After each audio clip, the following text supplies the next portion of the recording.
சில நூறு ஆண்டுகளுக்கு முன்பு டி.எல். மூடி என்பவர் கர்த்தருடைய வசனத்தை எடுத்துக் கூறும் பிரசித்தி பெற்ற ஊழியக்காரராக இருந்தார். ஒருமுறை ஒரு பட்டணத்தினுடைய ஒரு அரங்கத்தில் கர்த்தருடைய வசனம் தனி மனிதனுடைய வாழ்க்கையில் எத்தனை முக்கியமானது, எவ்வளவு அவசியமானது என்பதை குறித்து அவர் பேசிக் கொண்டிருந்தார்.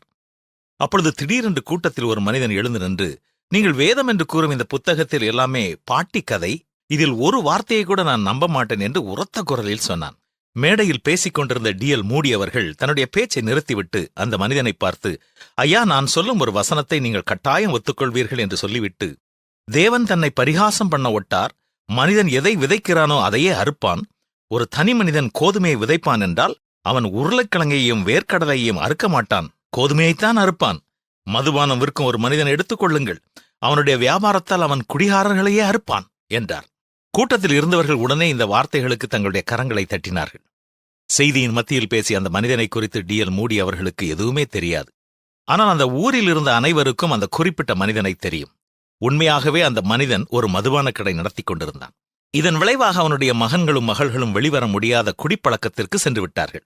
எனவே டி.எல். மூடி அவர்களுடைய வார்த்தைகள் கடவுளை நம்பாத அந்த மனிதனுடைய இதயத்தில் சத்தமாய் ஒலித்தன. இன்று நம்முடைய தேசத்தில் எண்ணற்ற மனிதர்கள் போதைக்கு அடிமையாயிருக்கிறார்கள். நடைபெறும் பல குற்றங்களுக்கு பின்னணியில் இந்த போதைப் பழக்கம் இருப்பது நமக்கு தெரிகிறது. அன்பு நண்பரே, நீங்கள் தவறான விதையை விதைத்துக் கொண்டு இருப்பீர்கள் என்றால் தவறான விளைச்சலைத்தான் பெற்றுக்கொள்வீர்கள். அதிகமாய் குடிக்கும் ஒரு மனிதன் தவணை திட்டத்தின்படி தற்கொலை செய்து கொள்கிறான்.